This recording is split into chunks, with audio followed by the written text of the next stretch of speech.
ساری دنیا کے ڈاکٹر اس بیماری کے سلسلے میں جس نے ساری دنیا کو اپنی لپیٹ میں لے رکھا ہے، یہ کہتے ہیں کہ سب سے بڑا علاج اس کا احتیاط ہے کہ لوگ آپس میں ایک دوسرے سے نہ ملیں۔ اور یہ دیکھا گیا ہے کہ اگر کوئی ایک بیمار ہے تو جو لوگ اس کے ساتھ اٹھتے بیٹھتے ہیں ان کے اندر بھی یہ جراثیم پایا گیا ہے۔ اسی بنیاد کے اوپر بہت سے ملکوں نے ہر طرح کی وہ سرگرمیاں جن کے اندر اجتماعیت تھی، چاہے وہ مذہبی ہیں چاہے غیر مذہبی ہیں، ان کے اوپر پابندی لگا دی ہے۔ مسلمانوں کو بھی اس سلسلے میں ڈاکٹروں کے ساتھ اور اپنی حکومتوں کے ساتھ تعاون کرنا چاہیے تاکہ یہ وبا جو ایک آفت بن کر ساری دنیا کے اندر چھا رہی ہے اس سے نجات پائی جا سکے۔ نمازوں کے اندر خصوصیت سے مسلمان جمع ہوتے ہیں اور خاص طریقے پر اس وقت کیونکہ ساری سرگرمیاں بند ہیں، لوگ اپنے گھروں میں ہیں، تو جماعتوں کے اندر زیادہ ہجوم ہو رہا ہے، ورنہ تو لوگ منتشر رہتے تھے، اپنی اپنی جگہوں کے اوپر نماز پڑھا کرتے تھے۔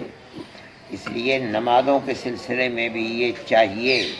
کہ ایک جگہ جمع نہ ہو بلکہ مسجد کھلی رہے، اذان دی جائے، لیکن امام مؤذن 5-7 آدمی ایک جگہ جمع ہو کر کے مسجد کو آباد رکھیں، باقی اہل محلہ اپنے اپنے گھروں میں نماز پڑھیں۔ یہی دارالعلوم دیوبند کا بھی فتویٰ ہے اور جمعیت علماء نے بھی یہی سوچا ہے، اور اس کرونا وائرس کا مقابلہ کرنے کے لیے اس سے بہترین کوئی صورت نہیں ہے۔ آج چونکہ جمعے کا دن ہے اور جمعے میں عام طور پر مسجدوں میں عام دنوں کے مقابلے میں زیادہ اجتماع ہوتا ہے، اس وجہ سے آج کی صورت بھی یہی ہے کہ مسجد کے اندر امام مؤذن اور اس کے ساتھ 4-5 آدمی اور نماز پڑھ لیں، باقی لوگ اپنے اپنے گھروں کے اندر کم سے کم 4 آدمی ہونے ضروری ہیں۔ جمعہ کی نماز جماعت کے ساتھ پڑھیں، ایک آدمی خطبہ دے اور وہ امامت کرے، باقی 3 آدمی اس کے پیچھے کھڑے ہوں۔ خطبہ اگر یاد نہیں ہے تو یہ ہو سکتا ہے کہ پہلے خطبے کے اندر التحیات پڑھ لے اور دوسرے خطبے کے اندر دونوں درود پڑھ کر کے اور جمعے کی نماز پڑھا دیں۔ ہم بھی اسی ارادے سے بیٹھے ہوئے ہیں کہ انشاءاللہ اذان ہوگی تو ہم بھی اپنے گھر کے اندر اپنے بچوں کے ساتھ اہل خانہ کے ساتھ اسی طریقے پر نماز پڑھیں گے، اور ہر جگہ مسلمانوں کو اسی طریقے پر اپنے تعاون کا اظہار کرنا چاہیے۔ یہ زیادہ بہتر ہے بمقابلہ اس کے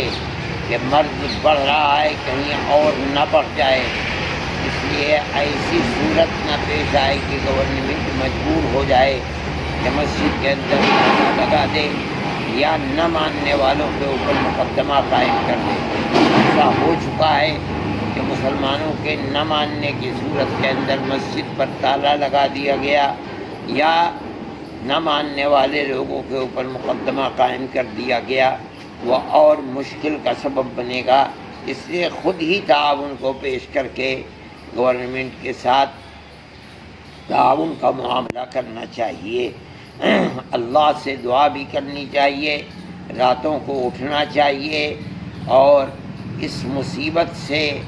آزادی کی دعا کرنی چاہیے۔ میں بار بار کہتا رہا ہوں اور اب بھی کہتا ہوں کہ بہترین چیز اللہ کے اس عذاب سے نجات حاصل کرنے کے لیے صدقہ ہے۔ لوگ پریشان ہیں جو بیچارے روزانہ مزدوری کرتے تھے، اپنا اور اپنے بچوں کا پیٹ پالا کرتے تھے، چاہے وہ ہندو ہیں چاہے وہ مسلمان ہیں، اپنے دائیں بائیں کا خیال رکھیں اور اللہ نے جو بھی دیا ہے دوسروں کے ساتھ تعاون اور مدد کریں اور صدقہ دیں، اس لیے کہ اللہ کے غصے کو ٹھنڈا کرنے والی چیز صدقے جیسی کوئی اور نہیں ہے۔ اللہ تعالیٰ اس مصیبت سے نجات عطا فرمائیں اور ہم سب کو گناہوں سے محفوظ فرمائیں۔